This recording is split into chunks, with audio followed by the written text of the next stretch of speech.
छुआ मानकर tiffin box पे हो कि एमितिरे चा सहित हो देखिए केक खाइବାକୁ तो एमितिरे समस्ते पसंद करती आपण मैंने थरे घरे थिबा बेसिक सामग्री अति सहज उपाय बनिकी रेडी हम आदि प्रथम थर ही बनाऊँ ना परफेक्ट बनिकी रेडी हम से रेसिपीटी आज आपण मानक सेयार करी तो फुल वीडियो को वाच करूँ।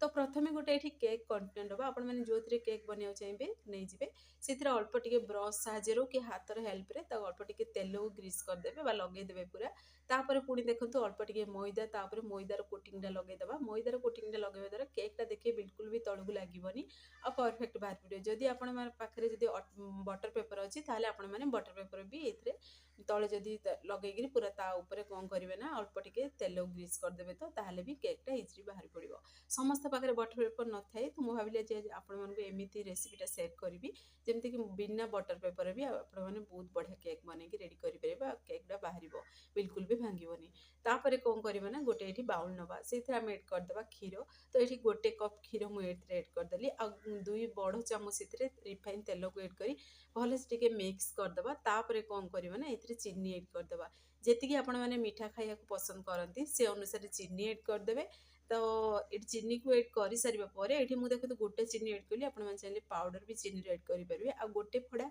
लेंबूर रस एड करदे जदि आप दही अच्छी लेंबू को स्किप करी आपण मैंने दही भी नहीं पारे तो एबे आमे पुणी थरे टिके भलसे आको मिक्स करदबा जेमती कि तेल पूरा मिक्स हो क्षीर तेल लेंबू रस सब मिक्स हो तो जदि लेंबू रस भी ना आपण पाखे आपण मैंने अल्प टिके भिनेगार भी एड करेंगे आ देखो मुझे अंडारे केमती आपण मैंने केक बनइबे से रेसिपीटी मुझे सेयार करछि फ्रेंड्स आपण मैंने भाबुथिबे जे अंडा एड करबा द्वारा आमिषिया स्मेल आसियो बिल्कुल भी स्मेल आमिषिया आसुनथुला मते भी एमितिरे अंडा केक पसंद नुह किंतु मु बनइली घरे तो बहुत बढ़िया बास्ना होतुला आ बिल्कुल भी अंडार फ्लेवर आसुनथुला बहुत बढ़िया लगुला खाइबे आ पूरा पूरी स्पंजी बनीतिला तुला पूरी नरम जेमती पाटरे दौ दौ मिले जिवो आ जदि प्रथम थर ही बनाउछन ना ताहले परफेक्ट बनिवो तो देखो एठी मु 1.5 कप ऐड करदेली सेथिरे मैदा ऐड करदेली आ स्वाद अनुसार अल्प टिके लूण को ऐड करदेली लूण को ऐड कर सारिबा परे मैदा को ऐड कर सारिबा परे आमे भलसे टिके मिक्स करदेबा जदि गुळा थिबो मिटी जिवो आ जेमती भलसे सेथिरे मिक्स हे पूरा क्रीमी क्रीमी बनी जिवो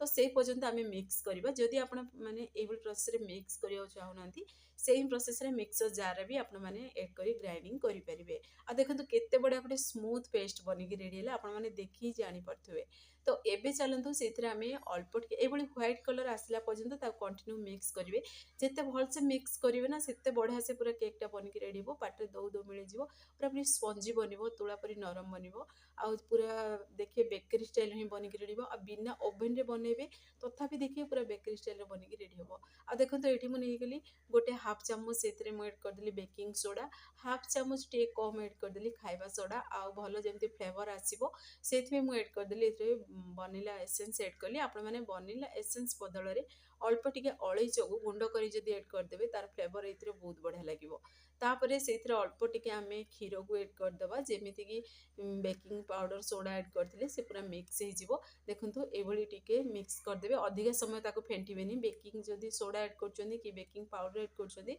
तापर अधिका ताको आपण माने फेंटिबेनी अधिक फेंटिबा द्वारा देखिए फुलिबनी तो सेति प्रति टिके ध्यान देबे आ देखंतु पूरा फुल वीडियो को वॉच करी बनातु छोट छोट टिप्स एठी मु शेयर करछि आपण माने फॉलो करिकी बनेबे तो परफेक्ट केक बनिकी रेडी हबो तापर से कंटेनर रे आमे ऐड करदबा सबु तक केक बेटर को ऐड करदबा क्लीन करी आमे से कंसा को तापर कौन करबा ना को आमे टे टैप करदबा ए भली टैप करबा द्वारा भितरे देखिबे बबल्स गुडाक रहइबनी तो देखो तो ए भली प्रोसेस टे टैप करदेबे टैप हे सारिबा परे गोटे आमे करेई नबा एई समय रे करेईडा जेमती गरम थिबो और सेथिरे मु स्टैंड रखि देछि तो से स्टैंड ऊपर आमे रखि देबा आ कवर को तापुरा फिट हैला बलिया कवर टी गोटे देबे मु डेगुरी डेक्चरी ता ऊपर देखंतु म घोड़ी दूची तो जे कोन जिंस भी ने पूरा जमती फिट हम आउ से जमती पूरा माने भल से सीझी जीवो तो केकटा बनियो पे म 40 मिनिट लागि 40 मिनिट पर आपण मानको देखौची देखंतु छुरी की स्टिक सेतरे देबे जदि क्लीन बाहरची जान देबे परफेक्ट केक बनी रेडी हिची आपण माने देखि जानि परथिबे केते सुंदर भी देखा होची केकटा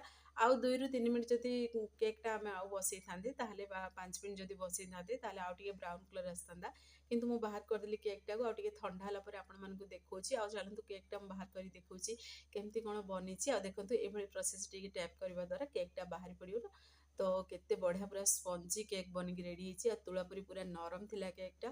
ତ ଆପଣମାନେ ବି ଏଇ ତରିକାରେ ଘରେ ଟ୍ରାଏ କରନ୍ତୁ। ଆଉ ଛୋଟ ଛୁଆମାନଙ୍କୁ ଏମିତି ଦେଖିବେ ସେମାନଙ୍କୁ ଟିଫିନରେ ଯଦି ଦେବେ ଫିନିଶ୍ କରି ଆସିବେ। ଆପଣମାନେ ଘରେ ବନେଇକି ଯଦି ଦେଉଛନ୍ତି ଯେକୌଣସି ଜିନିଷ ବି ହେଲ୍ଦି ବି ରହିବ।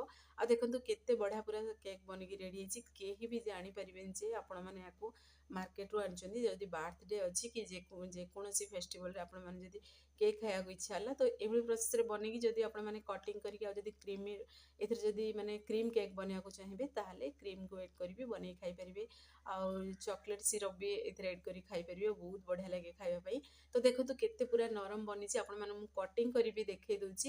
ତ ଏଠି ମୁଁ ସ୍କୋୟାର ସେପ୍ରେ କଟିଂ କରିଦେଲି ଆଉ ଛୋଟ ଛୋଟ ପିସେସ୍ରେ ବି କଟିଂ କରିଛି। ଆଉ ଗୋଟେ ପିସ୍ ଆପଣମାନଙ୍କୁ ମୁଁ ସେଇଥିରୁ କଟିଂ କରି ଆଣିକି ଦେଖାଉଛି। ଦେଖନ୍ତୁ କେତେ ସ୍ପଞ୍ଜ ପୁରାପୁରି ସ୍ପଞ୍ଜ ମାନେ ତୁଳା ପରି ପୁରା ନରମ। ଦେଖନ୍ତୁ ଆପଣମାନଙ୍କୁ ପ୍ରେସ୍ କରିବି ଦେଖେଇ ଦେଉଛି କେତେ ବଢ଼ିଆ ବନିକି ରେଡ଼ି ହେଇଛି।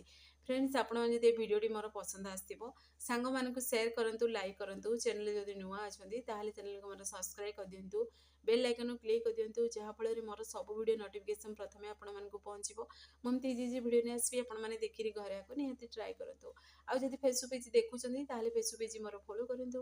ଇନଷ୍ଟାଗ୍ରାମରେ ଦେଖୁଥିଲେ ଫଲୋ କରିବାକୁ ଜମାରୁ ଭୁଲନ୍ତୁନି। ନିଜ ମନ ପସନ୍ଦ ଅନୁସାରେ ତାକୁ କଟିଂ କରନ୍ତୁ ଆଉ ଛୁଆମାନଙ୍କୁ ଦିଅନ୍ତୁ। ଆଉ ଦେଖିବେ ବଡ଼ମାନେ ବି କେକ୍ ନେଇ ଖାଇବେ, ବହୁତ ବଢ଼ିଆ ଲାଗେ। ଆଉ ବିଲିଭ୍ କରନ୍ତୁ ଫ୍ରେଣ୍ଡସ୍, ବିଲକୁଲ ବି ଏଠି ପୁରା ଅଣ୍ଡାର ଫ୍ଲେଭର ଆସୁନଥିଲା। ବହୁତ ବଢ଼ିଆ ଲାଗୁଥିଲା। ସବୁବେଳେ ଦେଖିବେ ସେଇ ଜିନିଷ ଯଦି ସାଧା କେକ୍ ବନେଇ ଖାଉଥିବେ, ବିନା ଅଣ୍ଡାର କେକ୍ ବନେଇ ଖାଉଛନ୍ତି ତାହେଲେ ଥରେ ମାତ୍ର ଟ୍ରାଏ କରନ୍ତୁ ଅଣ୍ଡା ଦେଇକି। ଯେ ଘରେ 2ଟା ଅଣ୍ଡା ଅଛି ନା ବଢ଼ିଆ କେକ୍ ବନିକି ରେଡ଼ି ହେବ। ତ ଦେଖନ୍ତୁ କେତେ ବଢ଼ିଆ ପୁରା ତୁଳା ପରି ନରମ। ଆଉ ତାକୁ ମୁଁ ନିଜ ମନପସନ୍ଦ ଅନୁସାରେ କଟିଂ କରନ୍ତୁ। ଏଠି ମୁଁ ସବୁତକ ସେମ୍ ପ୍ରୋସେସରେ ଏଠି ମୁଁ କଟିଂ କରିଦେଲି ଆଉ ବହୁତ ବଢ଼ିଆ ବି ଲାଗୁଥିଲା। ଆଉ ଏମିତି ଲାଗୁଥିଲା ଖାଇବା ସମୟରେ ଯେ କେହି ବି ଜାଣିପାରିବେନି ଯେ ଆପଣମାନେ ୟାକୁ ଘରେ ବନେଇଛନ୍ତି। ତ ମାର୍କେଟର କେକ୍ ଭଳି ହିଁ ଟେଷ୍ଟ ଆସୁଥିଲା। ଆଉ ଚାହିଁଲେ ଏଇଥିରେ ଯେତେବେଳେ ଆମେ କେକ୍ ବେଟରଟା ବନେଇଲେ ଆପଣମାନେ ଯଦି ଅମୁଲ ଅଳ୍ପ ଟିକେ ସେଥିରେ ଏଡ଼୍ କରିଦେବେ ତାହେଲେ ବି ଦେଖିବେ ଅମୁଲ କେକ୍ର ସ୍ୱାଦ ଆସିବ, ବହୁତ ବଢ଼ିଆ ଲାଗିବ ଖାଇବା ପାଇଁ। ଆଉ ଦେଖନ୍ତୁ ଗୋଟେ ପିସ୍ ଆପଣମାନଙ୍କୁ ବାହାର କରିକି ବି ଦେଖେଇଦେଲି କେତେ ବଢ଼ିଆ ପୁରା ତୁଳା ପରି ନରମ କେକ୍ ବନିଛି। ଆଉ ପୁରାପୁରି ମାର୍କେଟ ଷ୍ଟାଇଲର କେକ୍ ବନିଛି। ଆଉ କେତେ ବଢ଼ିଆ କେକ୍ଟା ଆମର ସିଝିକି ରେଡ଼ି ହେଇଛି। ବିନା ଓଭେନରେ ଆମେ ପ୍ରସ୍ତୁତ କଲେ କରେଇରେ ବି ବହୁତ ବଢ଼ିଆ କେକ୍ ବନିକି ରେଡ଼ି ହେବ। ଥରେ ମାତ୍ର ଟ୍ରାଏ କରନ୍ତୁ। ତ ଫାଇନାଲି ଦେଖନ୍ତୁ ଆମ ରେସିପିଟି ବନିକି ରେଡ଼ି ହେଇସାରିଛି। ଆଉ ଗୋଟେ ମୁଁ ପ୍ଲେଟ୍ରେ ଆକୁ ସଜେଇ ବି ଦେଉଛି। ଆଉ ତାକୁ ଛୋଟ ଛୋଟ ପିସେସ୍ରେ ବି ମୁଁ କଟିଂ କରିକି ବି ସଜେଇଲି, ବହୁତ ବଢ଼ିଆ ଥିଲା ଖାଇବା ପାଇଁ।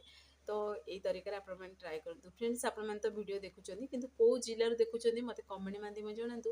ମୋତେ ବି ଖୁସି ଲାଗିବ ମୋ ଭିଡ଼ିଓ କେଦୂର ପର୍ଯ୍ୟନ୍ତ ପହଞ୍ଚୁଛି। ଆଉ ଆପଣମାନେ ଯଦି ଏଇ ରେସିପିଟା ପ୍ରସ୍ତୁତ କରୁଛନ୍ତି ନା ତାହେଲେ ଆପଣମାନଙ୍କ ଅନୁଭୂତି ମୋ ସହିତ ସେୟାର କରନ୍ତୁ।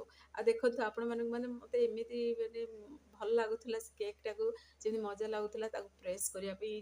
ଯେମିତିକି ସେ ପୁରା ଏତେ ପୁରା ନରମ ଥିଲା କି ଫ୍ରେଣ୍ଡସ୍, ମାନେ ଯାହାକୁ ବି ଦେବେ କି ଘରେ ଯଦି ବନେଇବେ ଆପଣମାନେ ବାରମ୍ବାର ପ୍ରେସ୍ କରିବାକୁ ତାକୁ ଇଚ୍ଛା ହେବ। ଏତେ ବଢ଼ିଆ ପୁରା ସ୍ପଞ୍ଜି ବନିଥିଲା କେକ୍ଟା। ତ ମୁଁ ବାରମ୍ବାର ତାକୁ ଟିକେ ଟିକେ ପ୍ରେସ୍ କରୁଥିଲି। ଦେଖନ୍ତୁ ଆପଣମାନଙ୍କୁ ବି ଦେଖାଉଛି, ତ ପାଖରେ ବି ଦେଖାଉଛି। ଦେଖନ୍ତୁ କେତେ ବଢ଼ିଆ ପୁରା ଜାଲିଦାର କେକ୍ ବନିକି ରେଡ଼ି ହେଇଛି। ତ ଏଇଭଳି ପ୍ରୋସେସରେ ଆପଣମାନେ ଯଦି ଫୁଲ୍ ଭିଡ଼ିଓକୁ ୱାଚ୍ କରିକି ବନେଇବେ ନା ପରଫେକ୍ଟ ବନିକି ରେଡ଼ି ହେବ। ଆଉ ଯଦି ପ୍ରଥମ ଥର ହିଁ ବନାଉଛନ୍ତି ତାହେଲେ ବିଲକୁଲ ବି ବିଗିଡ଼ିବାର ଚାନ୍ସେସ୍ ନାହିଁ। ବହୁତ ବଢ଼ିଆ କେକ୍ ବନିକି ରେଡ଼ି ହୁଏ। ତ ମୁଁ ବନଉ ମୋ ପୁଅମାନେ ସେଥିରୁ ଗୋଟେ ଗୋଟେ ପିସ୍ ଖାଇଲେ। ଆଉ ଦେଖନ୍ତୁ ମୁଁ ଆଉ ବାକି ପିସ୍ ଗୁଡ଼ାକୁ ଛୋଟ ଛୋଟ ପିସେସ୍ରେ କଟିଂ କରିଦେଲି। ଆଉ ଗୋଟେ ବି ଆପଣମାନଙ୍କୁ ଦେଖନ୍ତୁ ଛୋଟ ପିସେସ୍ ବି ଆପଣମାନଙ୍କୁ ଦେଖାଉଛି ପାଖରୁ ପ୍ରେସ୍ କରିକି କେମିତି କ'ଣ ଦେଖନ୍ତୁ ପ୍ରେସ୍ ହେଉଛି। ଯେମିତି ଆପଣମାନେ ଆକୁ ପ୍ରେସ୍ କରିବେ ପୁଣି ଛାଡ଼ିଦେଲା ମାନେ ସେ ଯେମିତି ସେମିତି ହେଇଯାଉଛି। ତ ସେଇଭଳି ପୁରା ତୁଳା ପରି ନରମ ବନିଥିଲା କେକ୍ ଆଉ ପରଫେକ୍ଟ ବି ବନିକି ରେଡ଼ି ହେବ।